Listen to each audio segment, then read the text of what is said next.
Disculpe, ¿se ve mi pantalla?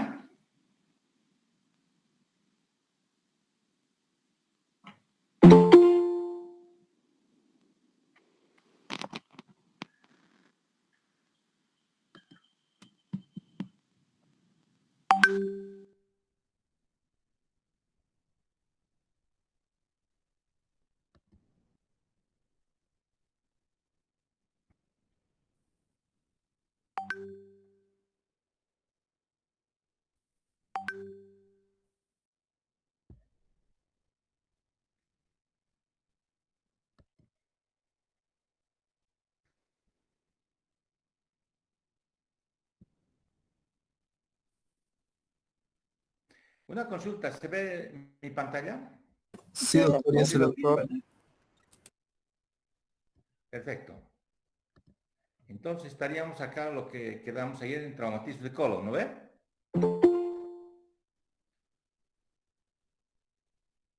¿Se escucha, se ve, no ve?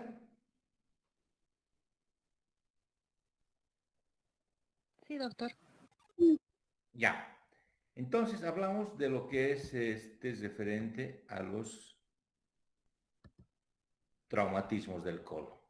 Entonces habíamos hablado referente el día de ayer, referente a todo lo que es la anatomía, la parte funcional de nuestro intestino. Entonces todo vemos como primera cápita que estamos hablando son los traumatismos que puede sufrir el intestino grueso, en este caso el colon, ¿no ve? Y hablamos como una definición, siempre tenemos un aspecto, cómo definir traumatismo del colon, ¿no? Entonces hablamos como una injuria que es producida al colon, algo pasa. Y va a ser cualquier lesión que pueda comprometer entre la línea mamilar y la sínfisis pubiana. Entonces vamos a ver, miren, acá tenemos una diapositiva, todas las lesiones que puede, desde la línea mamilar hasta la sínfisis pubiana, podría contener todo lo que llama en un traumatismo del colon. Ese traumatismo del colon puede ser por armas punzocortantes, que vamos viendo en las emergencias, que vamos analizando. Puede ser por armas de fuego, traumas cesados, algunos casos iatrogénicos a nivel del colon, cuerpos extraños o ruptura neumática. Entonces vemos algunas etiologías que puedan dar estas lesiones a nivel del colon, ¿no? Entonces, eso es lo que, a eso nos referimos referente a las lesiones que puedan existir a nivel del colon. Nos vamos a hacer un punto en traumas penetrantes abdomen. ¿Qué quiere decir penetrante? Que va a penetrar a la cavidad abdominal, va a atravesar nuestra pared abdominal y va a ingresar a esta cavidad. Y al ingresar a esta cavidad, vamos a ver que pueda tener algún tipo de lesión en el colon, entre lo que corresponde la línea mamilar y la sínfisis del pubis. En ese segmento, si tenemos una lesión y del colon, está dentro de esta patología. Y tenemos las armas punzocortantes, que es frecuente en los asaltos que estamos teniendo, y las armas de fuego que pueden penetrar. Y aquí estamos viendo en esta foto, por ejemplo, están exteriorizando una lesión que puede ser de un arma punzocortante. Los traumas cesados generalmente vemos secundario a algunos golpes. En este caso, por ejemplo, hay ese deporte que dicen el vale todo, ¿no ve? En el cual prácticamente se ha visto que algunas personas, inclusive algunos deportistas han logrado fallecer. Son golpes directos, es vale todo, está dándole con el talón una patada en el abdomen, ¿no? Es un trauma cesado, accidentes automovilísticos, son los choques directos con el volante. Por eso hoy en día la tecnología ha avanzado de crear las bolsas de aire para proteger prácticamente al conductor, ¿no? Y algunos otros tipos que pueden dar un trauma cesado. Es cesado, no hay tipo de lesión. Los otros que hablábamos eran traumas penetrantes, ingresaban a la cavidad abdominal. Estos son cesados y que puede producir también algún tipo de lesión. Dentro de estos pacientes que conllevan a la emergencia, cuando llega un paciente a nuestra sala de emergencia, lo que hacemos es nuestra atención primaria. Y la atención primaria, ustedes ya bien lo han repasado, nuestras vías en la cual primero tenemos la vía aérea, la respiración, circulación, evaluación y exposición. Es el ABC que vamos a ver en nuestros pacientes como atención primaria.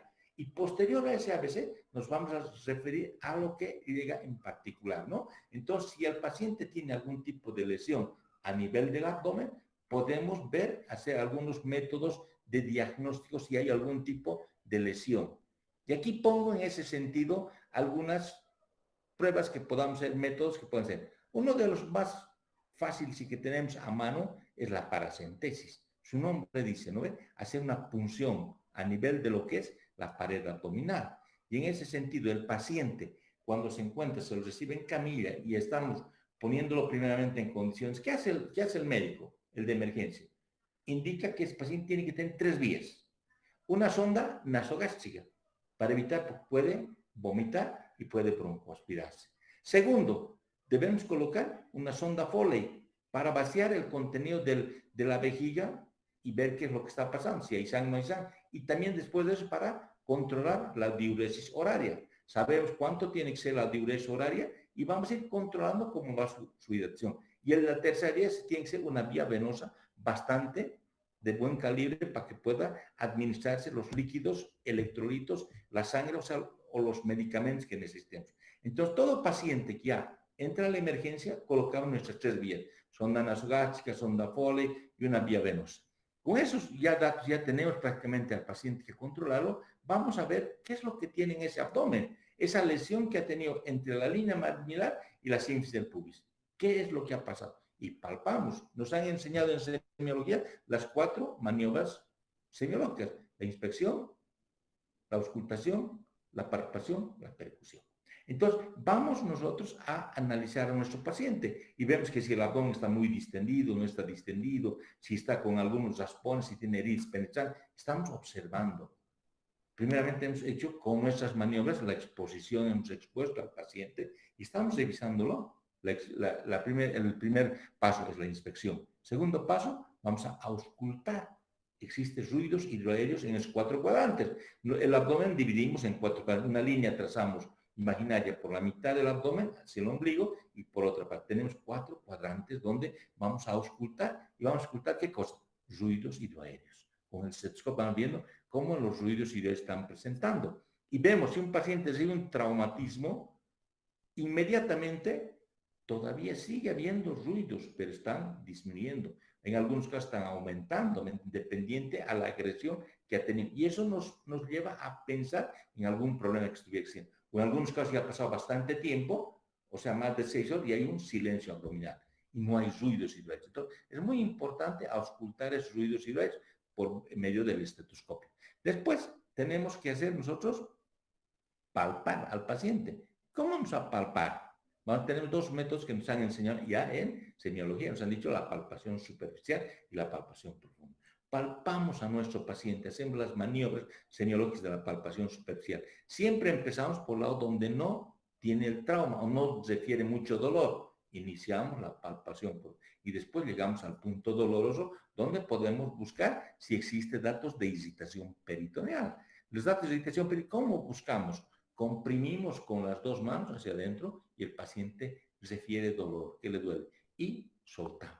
Y cuando soltamos, entonces si el paciente indica que tiene más dolor que con la compresión, eso estamos indicando que es un paciente que tiene datos de irritación peritoneal. Ese peritoneo que envuelve la cavidad abdominal, tanto en la parte superior de la pared abdominal, la parte parietal y de las vísceras, peritoneo visceral, vemos que al juntarse y al soltar va a condicionar ese tipo de dolor que nosotros conocemos como irritación peritoneal. Si vemos que ya tiene el paciente irritación peritoneal, es un paciente quirúrgico. Tenemos que entrar a operarlo. No nos queda otra alternativa. Haremos algunos métodos de diagnósticos, otras cosas que serán necesarias, o pediremos estudios de laboratorio para el acto operatorio, ¿me entiendes? Pero ese paciente con datos de irritación peritoneal tiene que ser intervenido quirúrgicamente. Tenemos que explorar la cavidad abdominal. Y para explorar la cavidad abdominal, a veces usamos esta laparoscopía. Cuando queda un poco en duda, decimos, a ver, entraremos a ver. Y hoy en día tenemos este método de diagnóstico y laparoscopio. Hacemos, lo llevamos a quirófano y hacemos una incisión a nivel del ombligo, introducimos una cámara y logramos observar qué es lo que pueda tener a nivel de la cavidad abdominal, si existe líquido que existe. Pero en muchos casos no tenemos esto, estamos, por ejemplo, en la provincia y el paciente tiene dolor y queremos saber qué es lo que pueda tener. Entonces podemos recurrir a esta paracentesis. ¿Y la paracentesis qué es? Es hacer una punción en la cavidad abdominal, en esos 4 cuadrantes que hemos visto. Entonces, los más digamos, usados serían los cuadrantes inferiores, tanto el derecho como el izquierdo. se lo hace un poco inclinar al paciente y se introduce esa aguja, esa jeringa de 20 centímetros, una aguja verde, simplemente. No necesitan anestesia, nada, simplemente desinfectan la piel, se traza una línea entre el ombligo, la espina y la cantero superior, tanto derecho o izquierdo, y en la línea media agarra y introducimos la aguja con decisión, ¿me entiende? No por partes, no empujando, sino hay que darle un solo toque al paciente para que sienta un poco, va a sentir dolor, pero como un pinchazo. Penetra, cuando le atravesemos el peritoneo va a sentir un poquito más dolor, pero atravesamos suavemente. Y después de eso vamos introduciendo y podemos aspirar. Y si aspiramos, entonces vamos a ver el contenido que puede tener. También podemos repetirlo en los 4 cuadrantes, que se puede hacer. En aquellos pacientes que tienen un abdomen bastante distendido, o sea que las asas intestinales están muy distendidas, va a ser casi difícil o imposible realizar una paracentesis para poder funcionar el abdomen. En un polvo, por decir, es difícil, ¿no? Que no puedan funcionar porque el abdomen está totalmente distendido. Pero el primer método es la paracentesis. Es muy importante. Una paracentesis negativa. Introduzco método y no sale nada, no quiere decir nada. Puede ser que no hemos tomado una buena, aunque la hayamos repetido. No quiere. Una paracentesis positiva sí nos da algún tipo de seguridad. Si sacamos orina, por ejemplo, sabemos que la vejiga ha sido lesionada. Si le hagamos, por ejemplo, contenido intestinal, ya sabemos que hay contenido intestinal. Si sacamos sangre, es un hemoperitoneo. Entonces, eso es muy importante. A veces en la práctica tenemos que hacer una paracentesis, una punción, aspiramos y sale sangre. Entonces le decimos a veces al interno o al residente que ha hecho la punción, decimos, hey, le punzaste la aorta. Y él dice, no logré punzar la aorta. Es que introducir y ha salido, es un hemoperitoneo. ¿Cómo podríamos nosotros certificar que no es de un vaso? Es de cavidad. Entonces lo que hacemos es lo siguiente. Señorita, llamamos a la enfermera, tráigame una cubeta, una riñonera, gas y vaciamos el contenido. Y nos dice, espere un minutito. Entonces va a ver que el lapso de tiempo va a poner el tiempo de coagulación. No coagula, entonces es una punción, un hemoperitoneo, porque no coagula la sangre. Porque si en caso de que eso se empiece a coagular, entonces vemos que eso es de un vaso arterial, ¿no? Un vaso venoso, algo así puncionado. Entonces eso no es del hemoperitoneo. O sea, las punciones que encontramos en hemoperitoneo tienen que sacar y pueden vaciar en una cubeta y esperar ese tiempo de coagulación y no va a coagular. Entonces vemos, porque ahí nos viene a la cabeza de lo que ayer charlábamos y decíamos, referente a la cascada de la coagulación. Esa cascada de la coagulación, la vía extrínseca o vía intrínseca, se van a desencadenar en estos casos, ¿no? Pero cuando es un hemoperitoneo o a nivel del tórax, vemos que un hemotórax no va a coagular. Entonces, eso nos diferencia. Pero una paracentesis positiva, le decía, sí nos van a dar un beneficio, pero una paracentesis negativa, nada. Podemos hacer una ecografía abdominal. La ecografía abdominal para el colon no va a servir, pero sí para ver líquido libre. Inclusive hoy en día hacemos el EcoFast. El EcoFast vamos a buscar en las cavidades más declives donde va a poder colección de líquido, buscar líquido, ¿no? En el cual están inclusive capacitándose todos los que trabajan en emergencia, tanto los residentes, los internos, tratan de hacer una experiencia para tratar de encontrar ese líquido y pueda orientarse que existe líquido en cavidad abdominal. El lavado peritoneal diagnóstico. Bueno, no pudimos hacer dos, pero puede ser un lavado peritoneal. Entonces, hago una incisión a nivel del ombligo y en el cual introduzco con todas las medidas, claro, de asepsia, antisepsia, voy a introducir a la cavidad peritoneal un equipito de suero. Ese equipito de suero introduzco. Es como cuando hacemos el diálisis peritoneal. Para la diálisis peritoneal, ¿qué hace el cirujano? El cirujano coloca un catéter por el ombligo, el catéter de Tenkov. Ese es un catéter especial que va a ir colocado en la cavidad peritoneal. Ahí introducimos el líquido al abdomen para que se pueda lavar toda la cavidad abdominal y posterior sacar. Estamos haciendo como un lavado. Igualmente, en ese sentido, colocamos un equipito de suero dentro de la cavidad abdominal a través de un orificio cerca del ombligo y el cual vamos a después de eso llenar un medio litro o 1 litro de solución fisiológica y recogemos ese líquido posteriormente cuando dejamos a caída libre. Y vemos que ese líquido es el mismo, entonces no tiene ninguna lesión. Pero si ese líquido sale con contenido intestinal, con contenido alimenticio, que puede tener algunos pedazos de de verduras, algo por ahí. Entonces ya sabemos que tiene algún tipo de lesión. Ese es el lavado peritoneal diagnóstico, que se lo puede hacer en la sala de la emergencia. Las radiografías. Radiografías podemos pedir al paciente de todo, en este caso del abdomen, debemos hacer. Las radiografías van a servir en un paciente para ver un hilo paralítico, que esté paralizando el intestino, generalmente después de las 6 horas de trauma, ¿no? Al inicio todavía no vamos a ver ese cuadro de los niveles hidroaéreos, el cual nos va a orientar a un hilo, a una parálisis. Darse el hecho que hemos pedido inmediatamente radiografía de abdomen, de pie y de cúbito. De pie se le saca siempre y de cúbito. Se tienen que ver las dos posiciones y eso se puede comparar a las 4 a 6 horas. Y vemos cómo se están presentando los cuadros de niveles hidroaéreos en caso. En algunos casos podemos pedir tomografía y la laparoscopía que veamos ahora. Entonces, existen métodos de diagnóstico que podemos hacer. ¿Qué es lo que vamos a hacer cuando, digamos, el paciente tiene alguna lesión, ya sea por arma de fuego o arma cortante, pero el contenido es bilis?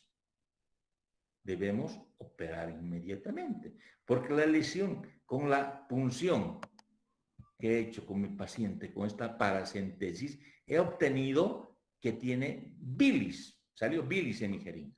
Entonces, una lesión de la vía biliar, de la vesícula, algo que entonces debemos, tiene una indicación quirúrgica inmediata. Vamos a preparar al paciente y lo vamos a llevar a quirófano para operarlo. Este paciente seguro nos ha dado datos de irritación peritoneal o tiene orina. Vemos que el contenido es orina. Entonces, inclusive para confirmar si es ruptura de la vejiga, ¿qué hago? Le coloco una sonda Foley y por sonda Foley le pongo medio litro o 300 cc de orina. Lleno la vejiga y obtengo de nuevo lo bajo y para obtener, ¿cuánto de orina sale? Sale 50 cc de líquido que he puesto. ¿Qué quiere decir? ¿Dónde está lo demás? En cavidad abdominal. Entonces sé que tiene lesión de la vejiga o existe contenido intestinal o hay materia fecal, heces o sangre. Entonces, cuando yo mi punción o la punción o el lavado peritoneal o la laparoscopía que le he hecho a mi paciente me dan estos contenidos, la indicación quirúrgica de explorar el abdomen es inmediata. En ese sentido, ya sea por armas de fuego o por armas punzocortantes. Son heridas penetrantes, han penetrado a la cavidad abdominal. ¿Cómo hacemos nosotros cuando llega el paciente a la emergencia y está con una herida? Y es dudosa. Si es arma de fuego, bueno, ya es penetrante. Ese paciente sí o sí tiene que ser intervenido quirúrgicamente, ¿no? Ya, pero un arma blanca, arma punzocortante, a veces los dejamos en observación porque creemos que no hay nada de este contenido. Pero si hay este contenido, debe ser operado inmediatamente. Puedo observarlo. Entonces debo estar seguro que esta arma blanca ha penetrado en el abdomen. ¿Cómo hacemos? Exploramos. En la emergencia, aún colocamos un poco de anestesia local donde tiene la herida penetrante y ampliamos incluso la incisión y pasamos. Vamos a atravesar la piel, el tejido subcutáneo, ¿no ve? Y llegamos a la aponeurosis. Esa aponeurosis está abierta, entonces sigue a penetrar todavía. Pasamos la parte muscular y vemos que la parte muscular también ha penetrado. Podemos ampliar y vemos con el dedo si se penetra la cavidad. Entonces, exploramos las heridas.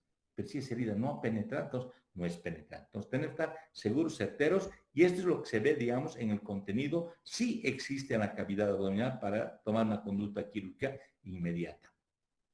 En algunos casos es dudoso. No sabemos qué es lo que ha pasado. Un paciente con trauma cerrado o una penetrante es dudosa cuando no hay salida del contenido. Lo que les decía, en una paciente que no me dé, es dudosa. No sé. Pero un paciente tequeado con traumatismo encefalocraneano, aparte del trauma abdominal, pues puede ir acompañado de otras lesiones. Un paciente con trauma de abdomen más un TEC. Es dudosa la decisión. ¿Por qué? Porque es un paciente que no coordina, está tequeado. Puede ser que el dolor no lo esté sintiendo, puede ser que no responda mucho. O ahí existen pacientes alcohólicos que están totalmente ebrios y efusivos por el alcohol, donde prácticamente no podamos hacer una buena evaluación del abdomen, o un paciente drogadicto. El aspecto de haber ingerido drogas condiciona a nuestro paciente que esté en otro tipo de trance, donde prácticamente no nos deja evaluar. Entonces, por eso pongo como una decisión quirúrgica dudosa. Podemos observar, ver y, bueno, ver los otros métodos de diagnóstico, pedir análisis de laboratorio, estar en observaciones pacientes, ¿no? Cuando el colon ha sido dañado a nivel del abdomen, entonces vemos los índices de gravedad. Cuando estamos haciendo la exploración de una laparotomía, podemos ver que solamente la serosa del colon ha sido dañada. Sabemos que el colon, las capas, ya habían visto. Entonces, si compromete solo la serosa, es de primer grado. Ponemos puntitos en esa serosa y para de contar. La otra, lesión simple de la pared, ya la pared misma, pero tiene una lesión simple de segundo grado. Y de tercer grado, cuando hay un 25% de esa pared abdominal, en la cual ya está comprometido, o más del 25% ya de la pared, en la cual vemos que vamos tercero, cuarto, y el quinto grado es cuando hay toda la lesión y hay inclusive compromiso vascular. En este caso, tenemos que hacer las respectivas resecciones. Entonces, estamos viendo referente a la lesión de gravedad, en este caso, del intestino, del colon.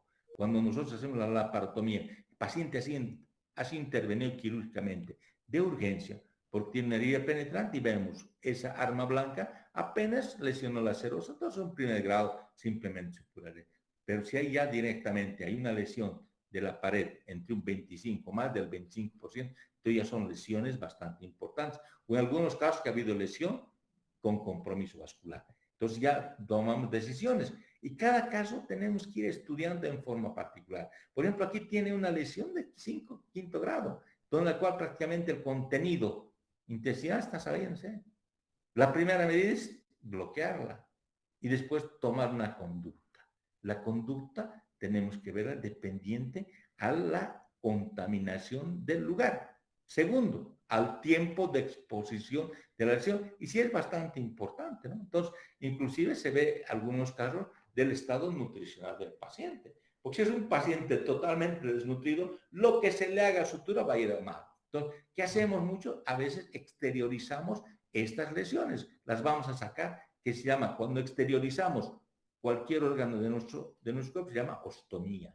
Entonces, si en este caso voy a exteriorizar el colon, haré una colostomía. Si exteriorizamos el estómago, será una gastrostomía. El ilio termina ileostomía. Entonces, en los términos médicos vemos nosotros qué nos han enseñado en ese aspecto de ver y tomar un caso en particular, ¿no? De qué lesión. Aquí tenemos una lesión del intestino, también tenía, mira, las lesiones bastante marcadas. Aquí hay un compromiso vascular, aquí ya está yendo con necrosis. Entonces, ¿cuál es la conducta que debe tomarse? Debe tomarse la resección. Entonces, está tomando resección, está resecando. Y como ustedes puedan ver, por ejemplo, en la sección de la parte del intestino, se tiene que tomar en forma oblicua, dando, digamos, la sangre, por ejemplo, con los vasos que va a llegar a este segmento, puede no tener llegar a este lado. Por eso se toma siempre en sentido tangencial, en forma donde el borde antimesentérico se tiene que ir más hacia la parte posterior, ¿no?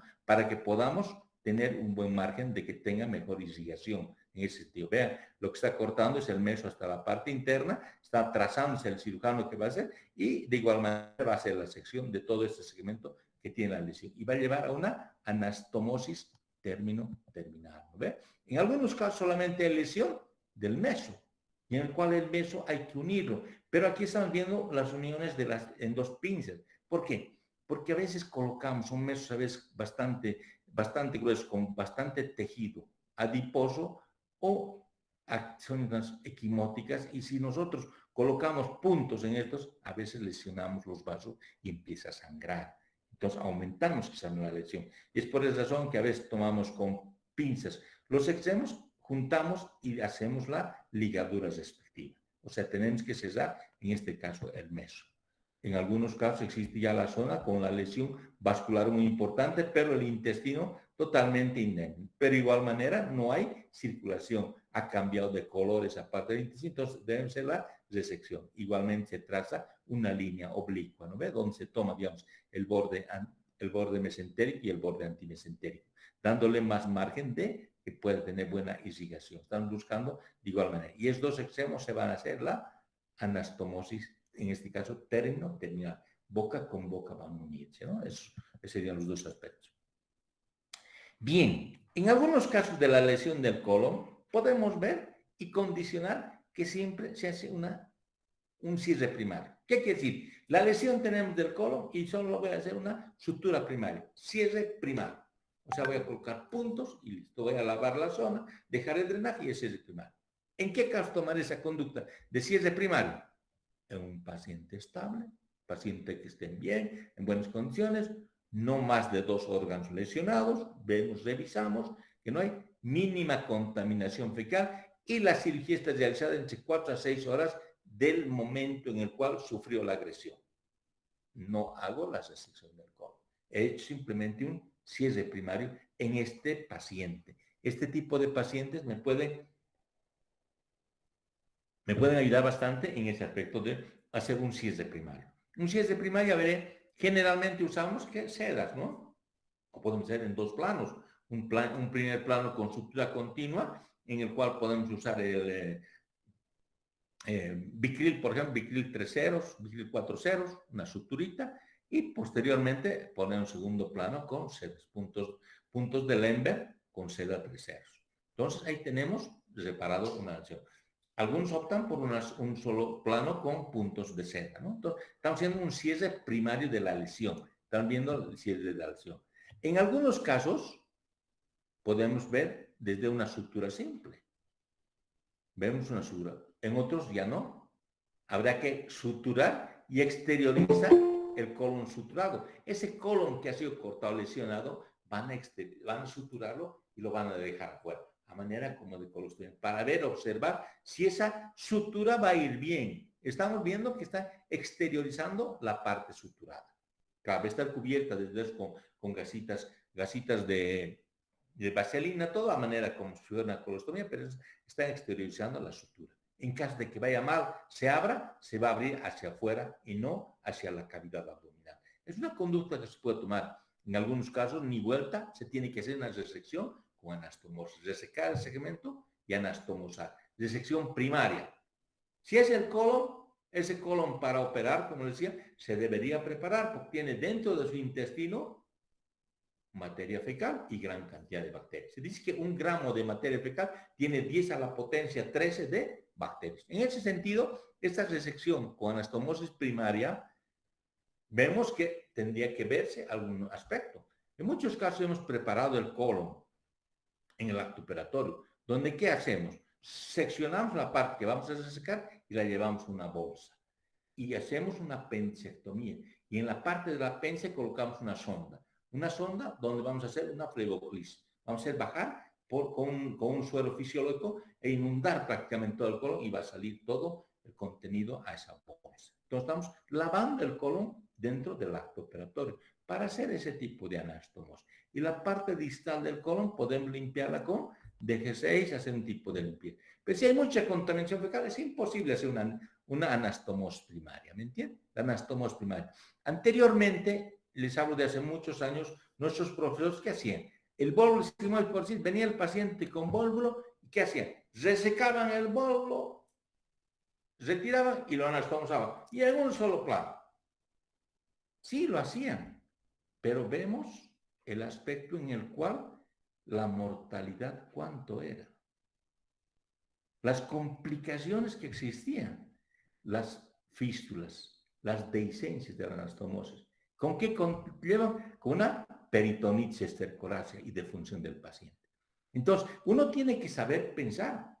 Hay operadores y hay cirujanos. El cirujano tiene que, en ese sentido, observar el entorno completo de nuestro paciente, en el cual tiene que ver que el paciente esté, cómo estarán sus signos vitales, su medio interno, cómo estará, por los estudios del laboratorio, y veremos cómo va a tolerar esa resección. Porque en ese sentido, para nuestro bólulo, ¿qué se ha practicado? Se practica actualmente la operación de Hartmann, donde se reseca el sigmoide, se retira y se cierra el muñón rectal y se exterioriza el colon. El colon descendente se exterioriza en fosa ilíaca izquierda. Eso se conoce como operación de Hartmann. Entonces, también podemos hacer a esta resección con anastomosis primaria, decir que la anastomosis que le he hecho está medio que no sé cómo va a ir. Entonces le hago una colostomía transversa. Por decirles, la anastomosis le hice a nivel del colon rectal, una anastomosis baja, anastomosis colon rectal. Pero creo que puede ir mal. He dejado de drenar. Entonces le haré una colostomía proximal en el colon transverso. Entonces estoy protegiendo mi anastomosis y le estoy haciendo una colostomía proximal en el transverso, en el transverso a nivel derecho. Colostomía transversa derecha tipo Van Gesteen, por ejemplo. Entonces, estoy protegiendo mi anastomosis. En este no han protegido, han hecho una anastomosis primaria y par de contar. En este otro hacen una anastomosis, pero le hacen una colostomía proximal antes de que llegue, ¿no ve? Ese sentido, ¿no ve? En algunos casos simplemente hacen pexia. O en otros casos una colectomía total o las colostomías mismas. Una colostomía, resecan y hacen colostomía. Entonces son procedimientos quirúrgicos que podemos ir tomando dependiente de cada caso que encontremos. Vamos tomando cierto tipo de conductas.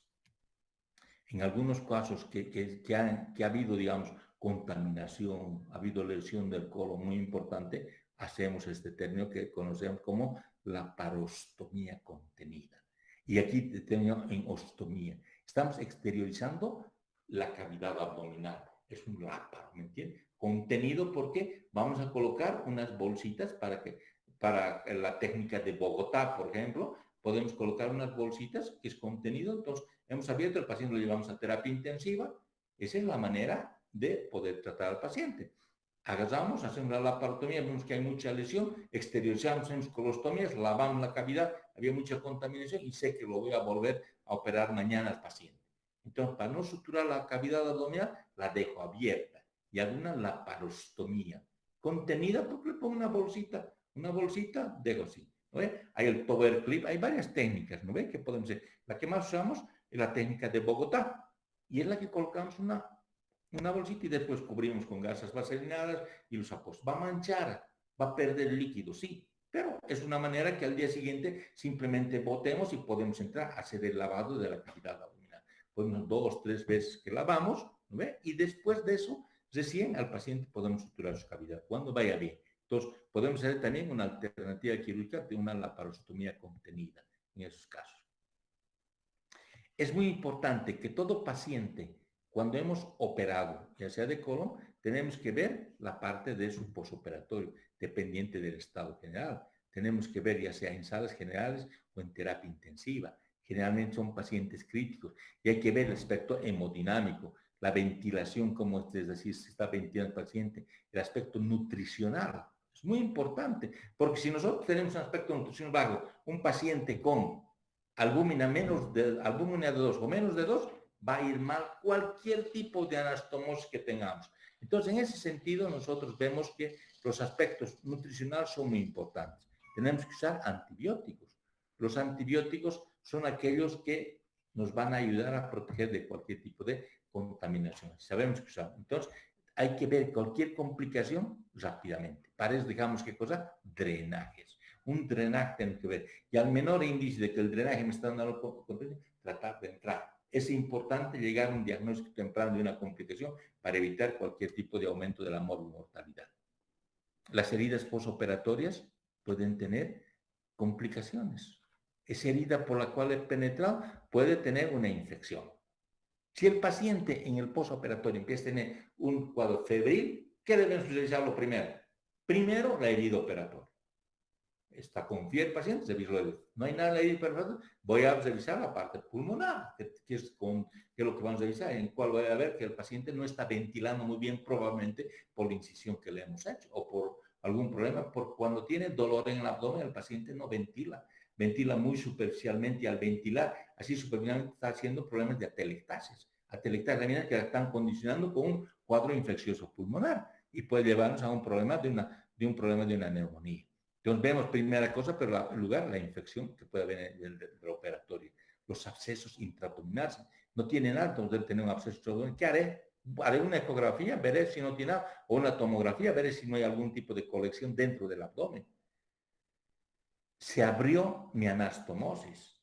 Es muy importante definir si no tiene una fístula, una sepsis, una dehiscencia. Y ahí viene el aspecto de la mortalidad. Y a medida que va pasando el tiempo, aumenta los aspectos de mortalidad. Por eso es muy importante tomar decisiones y tratar de encontrar el diagnóstico más temprano en ese sentido, ¿no?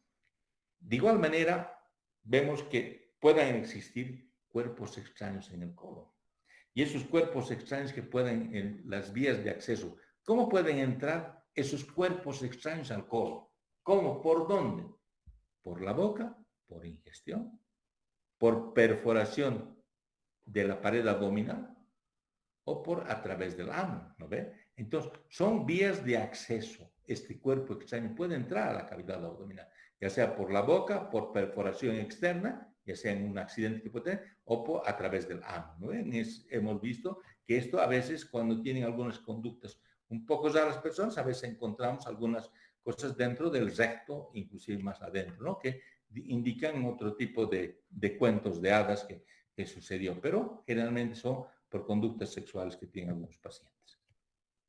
Esto es frecuente, ingestión. Ustedes han podido ver inclusive en sus casos, hay los carpinteros vienen a hacer un trabajo y están llenos su boca de clavos. De ahí con los clavos están sacando y pueden tragarse. Las costureras, las agujas, tachuelas, trozos de huesos que pueden haber, es frecuente, son cosas que a veces las espinas, ¿no ve? Están ingiriéndose. Entonces, al comer pescado en esa época, hay varios pacientes que tienen algún tipo de lesión. Entonces, por ingestión o algunas pepas de frutas, donde a veces los niños llaman, el papá que están haciendo, le están haciendo sus deposiciones en vasín para ver, ojalá que bote la pepa, ¿no? Están preocupados, algunas astillas, alambres, las prótesis de sal también no son raras. En algún caso, un paciente está haciendo por algún chiste, está siguiendo algo, al estar tomando un vaso, se traga hasta su prótesis dental, ¿no? Entonces, son cositas, bolitas, mondadientes. Alguna vez hemos operado a un paciente que no sabíamos cuál era la causa de su problema peritoneal y tenía perforado el estómago por un mondadientes, ¿no? Un mondadientes que nos parece totalmente sencillo puede penetrar, puede pasar. Algunas veces hemos visto salir inclusive en la materia fecal los clavos, ¿me entienden? Clavos, después algunos inclusive algo que está saliendo sin producir ninguna lesión, pero un mondadiente puede trancarse, ¿me entienden? Uno no sabe cuál va a ser la evolución que puedan tener, pero son por la ingestión que pueden ser. ¿Qué tiene de síntomas el paciente? El paciente que no ha eliminado lo que ha tragado va a tener la molestia. Dolor cuando se produce enclavamiento o impactación fecal del cuerpo extraño. Generalmente a veces hemos observado a nivel de la cripta o en la ampolla rectal. Es el lugar donde ha logrado pasar prácticamente desde la boca hasta el ano y ahí se tranca. O tiene imposibilidad para defecar por el dolor que le condiciona a nivel de la cripta. El tratamiento lo que tenemos es extraer, no queda más. Tenemos que ver qué es lo que hacemos. En algunos casos hay que hacer una laparotomía para extraer si el cuerpo extraño está a nivel del estómago, se ha dado una perforación intestinal. Entonces tenemos que ver. O en algunos casos un absceso anorrectal que tenemos que resolver y extraer el cuerpo extraño. Por perforación externa. Dense cuenta, miren, compresas como primer punto. Cuando nosotros operamos, el paciente está abierto con la cavidad abdominal y ¿qué hacemos? Dejamos toda la cavidad abdominal, a veces con compresas y posteriormente cuando salimos del acto operatorio decimos recuento de compresas. Y la enfermera o la misma instrumentista hace el recuento específico. Pero alguna vez se han quedado compresas. Y en algún caso habíamos visto este aspecto, donde una paciente fue operada de colon, se hizo una restitución de tránsito intestinal y le habían dejado una compresa. Y pasaba el tiempo y la paciente no canalizaba, una ancianita que la teníamos en la sala del hospital viendo que la recuerdo. Y cuando un día de esos la paciente estaba bastante mal y no podía defecar, entonces fui a hacerle un tacto y mi sorpresa fue tocarle con algo que salía por dentro. Entonces logramos abrir el ano prácticamente un poco con una valvita y lo que sorpresa fue que estaba saliendo una compresa por el ano. Y agarramos con una pinzada y sacamos la compresa con suavidad y salió la compresa. Dense cuenta, esa compresa no la hemos dejado, digamos, dentro del contenido, dentro del intestino. Esa compresa estaba afuera y prácticamente ha ingresado la compresa a la cavidad, de la cavidad abdominal al intestino, al colon y ha salido por el ano, ¿no? Entonces, hay a veces por perforación externa. Instrumentos quirúrgicos se han quedado, instrumentos se han visto hasta por televisión, que algunos cirujanos me han dejado, digamos, una pinza, ¿no? Una pinza y después de muchos años seguía ahí la pinza sin dar molestia. Algunas veces pueden perforar el colon. Las balas pueden perforar cálculos biliares, puede ser, en los cuales si hay perforación de los cálculos, es lo que llamamos nosotros cuando mide un cálculo de la vesícula y puede perforarse directamente al intestino delgado, ¿no ve?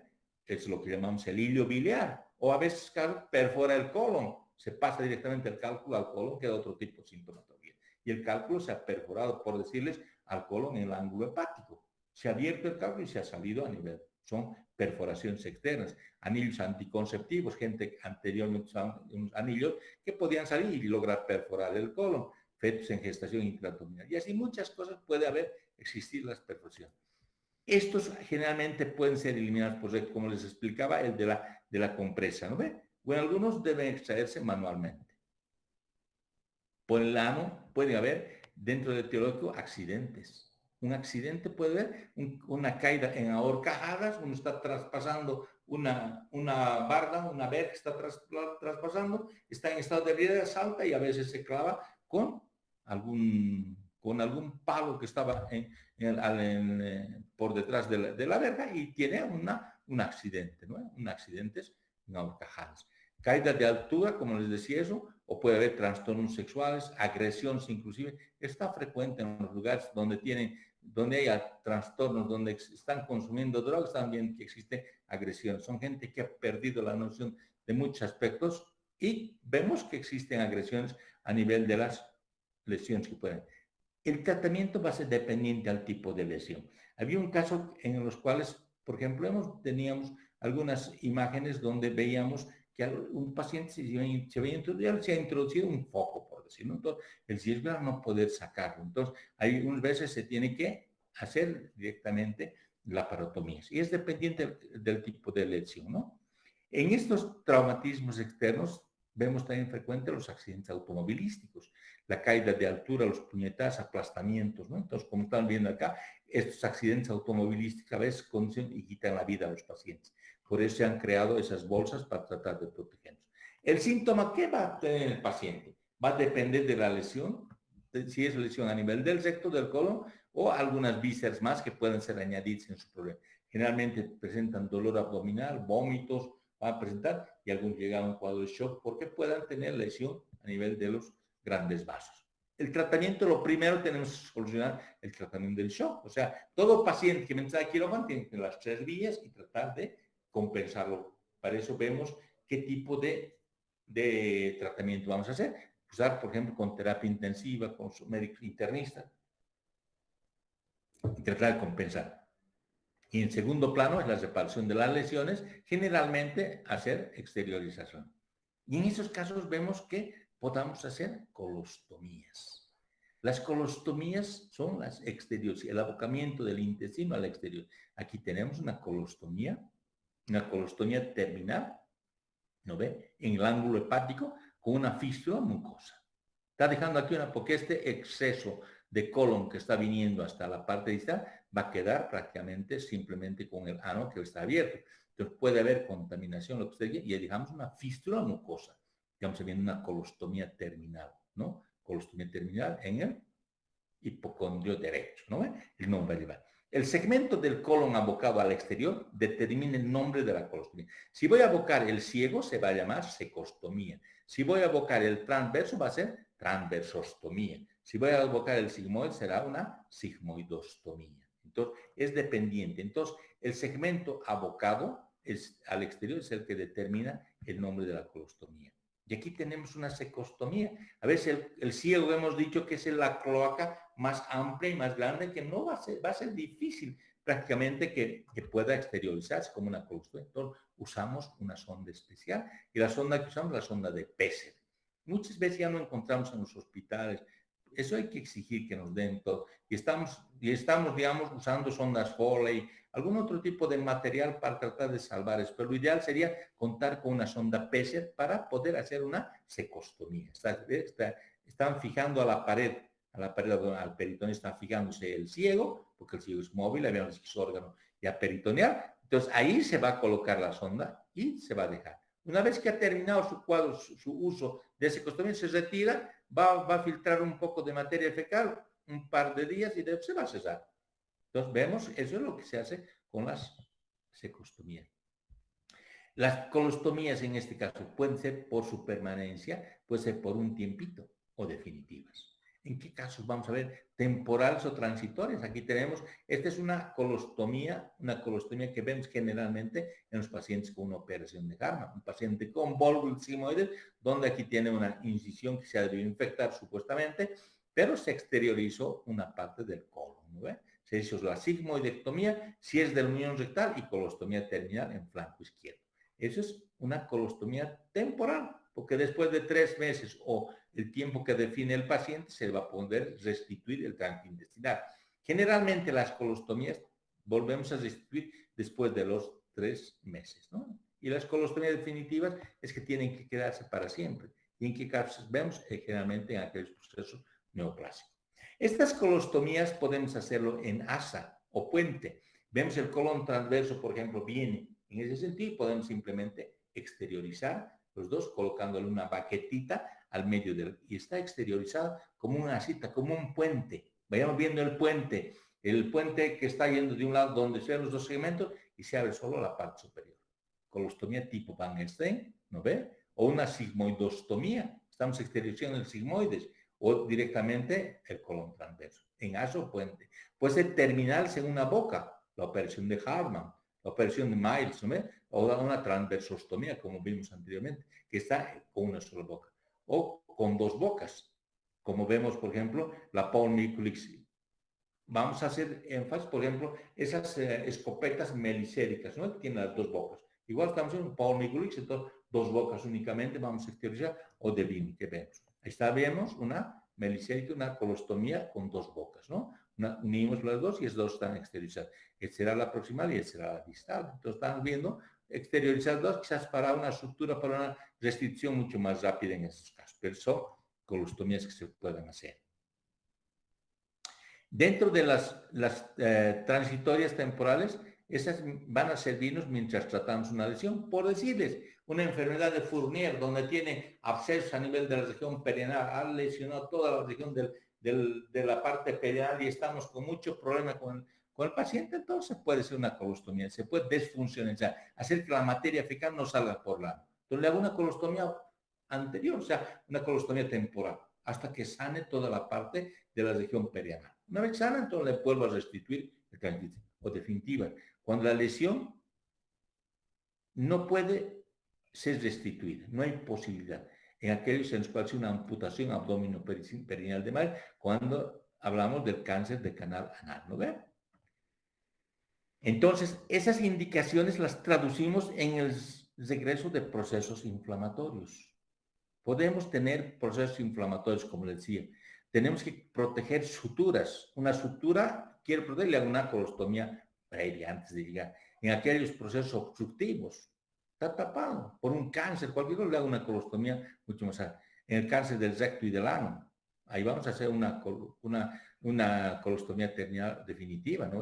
O una protección de cirugías anorrectales, trauma y otros. Entonces, tenemos algunas indicaciones para ver nuestras colostomías. Y aquí vemos en este sentido, algunos se ha hecho se ha resecado todo el colon, miren, hemos resecado todo el colon, una proctocolectomía total con una iliostomía definitiva, tan secada. En otros casos se saca correctamente todo el colon izquierdo y se está dejando una colostomía terminal en el hipocondrio o en la línea media, ¿no? Entonces vemos, entonces se hacen colostomías como en la operación de Hartmann, son colostomías y en algunos casos se hacen abocamientos directamente al recto del hilo, se ha resecado todo el colon, ¿no? Se ha resecado todo y se hacen las respectivas anastomosis. Estas colostomías también llevan complicaciones. Las complicaciones son las que puedan presentarse en el acto, prácticamente al término del acto operatorio. O sea, casi se llaman complicaciones inmediatas. Puede haber complicaciones inmediatas o complicaciones tardías. Y vamos citando algunas complicaciones. Por ejemplo, puede ser hinchado del edema. Un cirujano, cuando hace una colostomía, al día siguiente que va a ver a su paciente, ¿qué ve? Tiene que buscar a ver si está la colostomía. Podía haber centrado la colostomía, no le fijó bien con puntos y centró la colostomía. No tiene que ir a ver. A veces la bolsa está llena de materia fecal y dice, ya está bien, está funcionando, pero no ha visto la colostomía. Y si no ha visto la colostomía, muchos casos, yo tengo una experiencia, por decir, al día siguiente vimos a un paciente que habían operado un cirujano, vieron que está lleno de materia fecal. Está bien la colostomía. Pero en la tarde la enfermera dice, pero no hay la colostomía. La colostomía se entró. Y la materia sí salía por el orificio que tenía, pero ya estaba dando una peritonitis estercorácea, ¿no? Entonces, hay que ver si no tiene edema. Quizá está comprimiendo el orificio. Cuando hacemos una colostomía, generalmente tienen que atravesar a través del orificio que hemos hecho, un orificio en cruz, los 2 dedos. Entonces, vemos que esos 2 dedos deben estar ahí, atravesando, y debe estar el edema que puede existir. La necrosis. Vemos que la colostomía está negra. Prácticamente cambió de color, ya no está rosado, está negro. Entonces, se ha necrosado. La irrigación que dejamos en el patológico, no le dimos buena irrigación, se ha necrosado. Tengo que resolverlo inmediatamente, o puede tener un absceso. Puede estar sangrando inmediatamente, son hemorragias. Puede retraerse esa colostomía, empezar a retraerse. Y vemos algunos en los cuales más tardíamente el prolapso. Se ha salido la colostomía. También tiene un prolapso de la colostomía. El paciente están viendo aquí, está llevando su intestino, está prolapsado. La evisceración se ha salido juntamente con otras vísceras a su lado, el intestino delgado.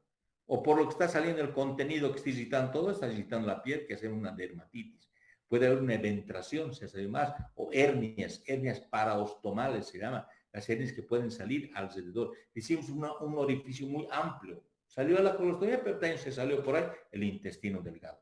Entonces son complicaciones. Miren, tenemos acá, por ejemplo, un prolapso de la colostomía. Se ha prolapsado.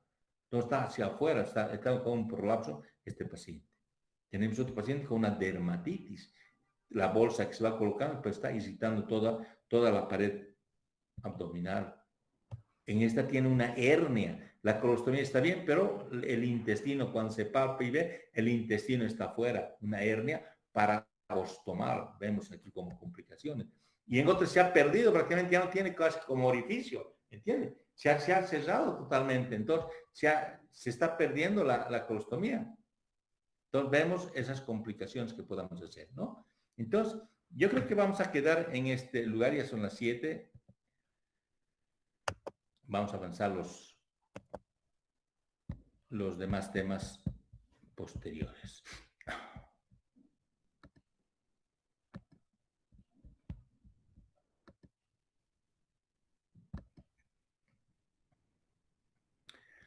Bien, yo les agradezco por esta hora que han tenido su benevolencia de asistir a la clase online y bueno, continuaremos el día lunes que tenemos clases, ¿no?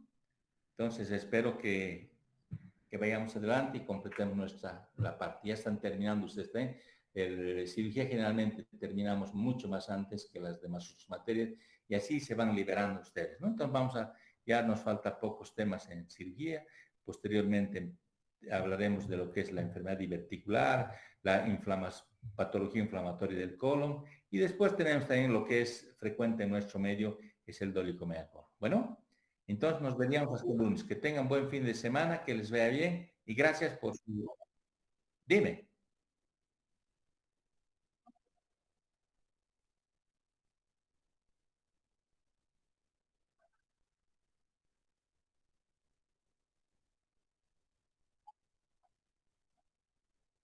Generalmente si está con la arma blanca que está protegiendo en este sentido, que por decirle está produciendo una detención, es mejor llevarla a quirófano, que la anestesia, ya que le pongan anestesia en quirófano, y en quirófano van a retirar la arma blanca.